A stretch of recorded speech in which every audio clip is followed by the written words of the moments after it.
Page 44, Song Without Words. Let's look this over. It's a page long. It's a page of music long approximately, but there is a repeat. The last two lines are repeated, but there's only a page of music to learn. The clef signs are treble and bass clef, at least to start. The key signature, there's no sharps or flats, so it's either C major or A minor. If you look at the end, it's here, last two measures. It's an A minor chord. I'm guessing we're in A minor. However, go ahead and do the scales and arpeggios for C major and A minor. 1 or 2 octaves, depending on how good you are at them. And 3/8 times, so an eighth note gets a count. One hand first, the right hand, we're starting here. I'm going to use their fingering for first, and if I need to change it, I will. So 1, 2, 3, 1, 2, 3, 1, 2, 3, 1, 1, 2, 3. So much for that. Second line. If you take measures 9, 10, 11, and 12 all together, you have an A minor chord. So, of course, that's the fingering we're going to use. 2. Then 3 on the G sharp. That's because of the grace note, but we'll do the grace note later. Right now, just the eighth notes. Then going on measure 17, 2. Let's crunch up. We have it sort of a sequence. Let's crunch up. For measure 27, you can use thumb if you don't mind being up in here. Otherwise, just reach down and use second finger. Yeah, like so. Left hand, just broken chords. The A chord. You get 5/7 chord. When this is fun, go down to measure 17. Now this is the 4 chord.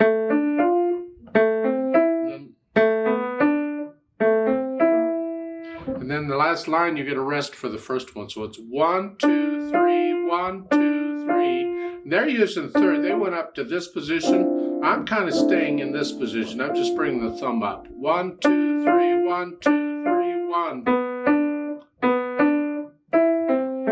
And the last 3 measures, that A is tied all the way across.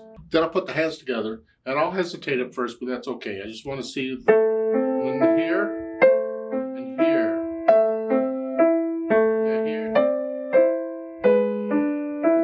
Go through and put the hands together, and then I'll go over it just a few measures at a time, and I'll get rid of the hesitations. No hesitations. Keep it slow, but no hesitations. And once I can do that, I'll add the articulation and the grace note.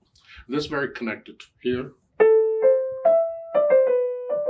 You have to lift up at the end of the first line, which is the end of the phrase, because you have a rest.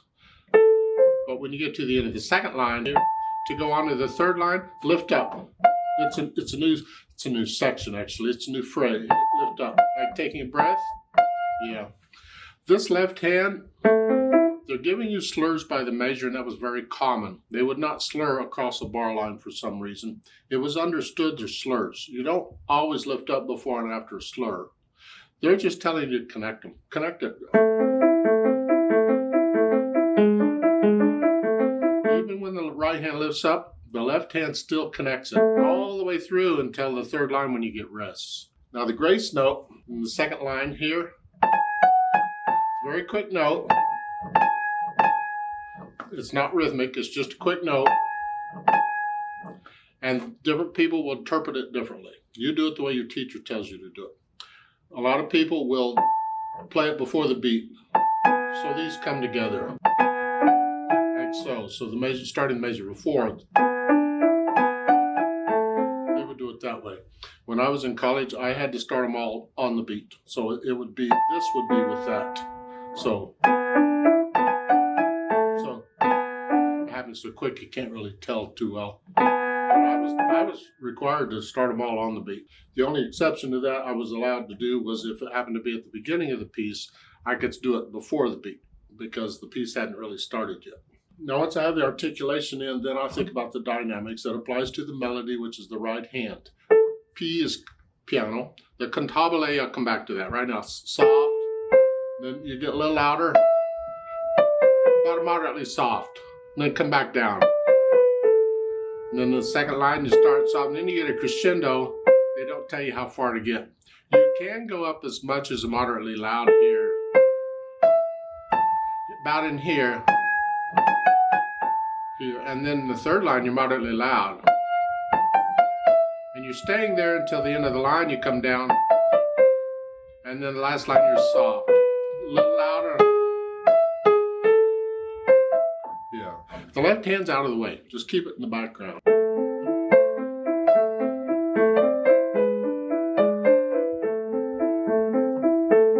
There is a poco rollantando at the end. It's above the staff. Normally they'd put it between the staves, but there isn't room because that hairpin's in the way. It doesn't matter where it's at. You just slow down a little. Poco's a little. You just hear. Just slow down a little, not a lot. And I might mention in the second line, that little grace note, they're calling it an accacciatura, which looks exactly like a grace note. People don't agree on this stuff, but I still play it on the beat, and it's just a very quick note. Then the speed, a moderato feel, but that would be probably the melody. It's got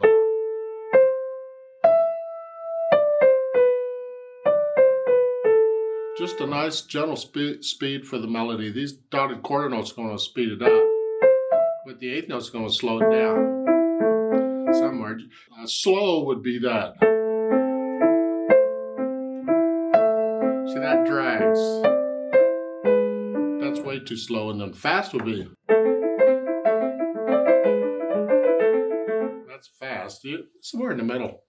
I play by feel, so it depends on how I feel. I'll play it at a different speed at different times of the day, depending on how much coffee or wine or beer or whatever I've had.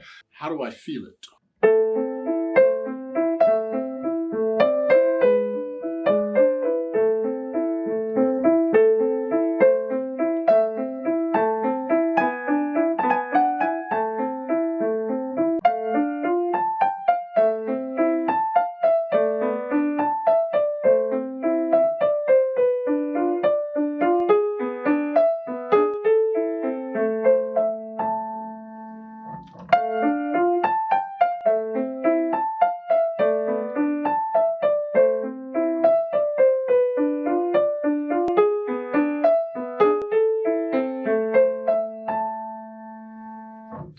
I would suggest on the poco rollantando at the end, you only do that the second time you play it. Wait until the very end before you slow down, because it really kind of messes up the speed here. Technically speaking, once you slow down like that, you should stay at that speed. So when you would repeat it, you would repeat it slower. So slow down, I'll just keep going at that speed. Like that, and maybe that's the effect they wanted, but it's not clear. Normally what we'd do is we'd just do the poco rollantando the second time and be done with it.